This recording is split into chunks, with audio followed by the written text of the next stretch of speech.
बधाई हो। बधाई उस बात की नहीं जो आप समझ रहे हैं, बल्कि ये बधाई सबके लिए भी नहीं है। ये बधाई है उन लोगों के लिए जिन्होंने नफरत की वो फसल बोई जिसके अब पकने का वक्त आता जा रहा है। बड़े शर्म की बात है कि ये फसल बोई जिन लोगों ने, अब वो आहिस्ता आहिस्ता पकने लगी है। जी हाँ, नफरत और सांप्रदायिकता की वो फसल जो अब आहिस्ता आहिस्ता पढ़े लिखे लोगों में भी नजर आने लगी है। मेरठ के एक हॉस्पिटल ने बाकायदा विज्ञापन दिया और उसमें वो शर्मनाक बातें लिखी जिसको कोई भी सभ्य समाज कम से कम स्वीकार नहीं कर सकता। हालांकि उसके खिलाफ एफआईआर दर्ज कर ली गई है, लेकिन 188 और 295A और 5053 की जैसी जो धाराएं हैं, पुलिस ने उस हॉस्पिटल के खिलाफ ये 3 धाराओं में मामला दर्ज किया है, जिसने एक शर्मनाक विज्ञापन जारी करके कम से कम मेडिकल जैसे सम्मानित और एक प्रतिष्ठित पेशे को शर्मसार किया है। ये दरअसल असर है उस डिबेट का, उस बहस का, उस चर्चा का जिसमें आपने कोरोना के भी मजहब को ज्ञात कर लिया, कोरोना के भी ओरिजिन को पता लगा लिया, साजिश को पता लगा लिया और एपिक सेंटर ऑफ कोरोना को भी पता लगा लिया था। ये उसका नतीजा है। ये यकीनन उन लोगों की कुत्सित मानसिकता का नतीजा है जो कुछ और खास तौर से चंद लोग इस पर काम कर रहे थे।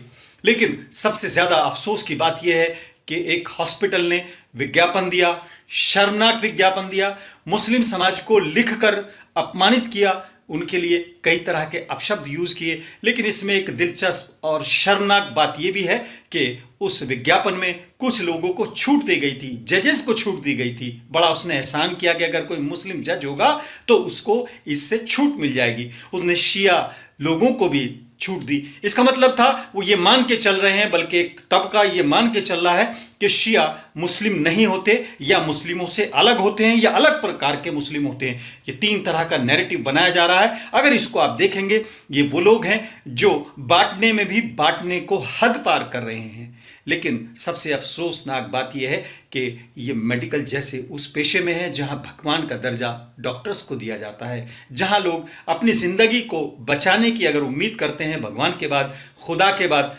तो एक डॉक्टर से करते हैं। वो डॉक्टर ऐसा विज्ञापन दे रहा है, कम से कम ये सोचना होगा कि उन्होंने जो तालीम पाई है, जो मेडिकल की उन्होंने डिग्री ली है, उस कॉलेज पर, उस व्यवस्था पर, उनके प्रोफेसर्स पर और उसके संस्कार पर कहीं ना कहीं सवाल खड़े कर रही है।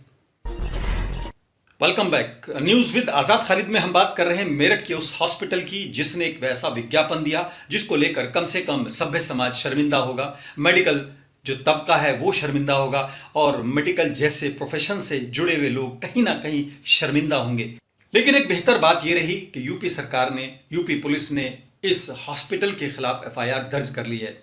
हालांकि सवाल ये भी उठ रहे हैं कि सैकड़ों लोगों के खिलाफ एनएसए लगाने वाली इस पुलिस ने 188, 295A और 505/3 लगाई है। उसके अंदर, दोनों के अंदर 295A में 5 साल तक की अगर वो साबित हो पाता है तो तक का प्रोविजन है, और ऐसे ही 505/3 में भी यही है। लेकिन अगर देखा जाए, कई ऐसे लोग जो कि अगर देखा जाए एनएसए जैसी चीज उन पर लगाई गई है, पुलिस ने क्या उसका रीजन था हम ये नहीं कह रहे कि अभी फिलहाल ये ट्रायल से पहले की बात होगी। लेकिन अगर डिस्क्रिमिनेशन को देखना है तो इस कार्रवाई में आप देख सकते हैं मेडिकल जैसे और एक ऐसे पेशे में जिसमें लोगों को बहुत उम्मीद रहती है, लोग अपनी जिंदगी को डॉक्टर के भरोसे छोड़ देते हैं। वो डॉक्टर, वो हॉस्पिटल, वो लोग ऐसी बात करेंगे तो यकीनन सोचना होगा। आज फिलहाल इतना ही। अपने मेजबान आजाद खालिद को इजाजत दें। जय हिंद।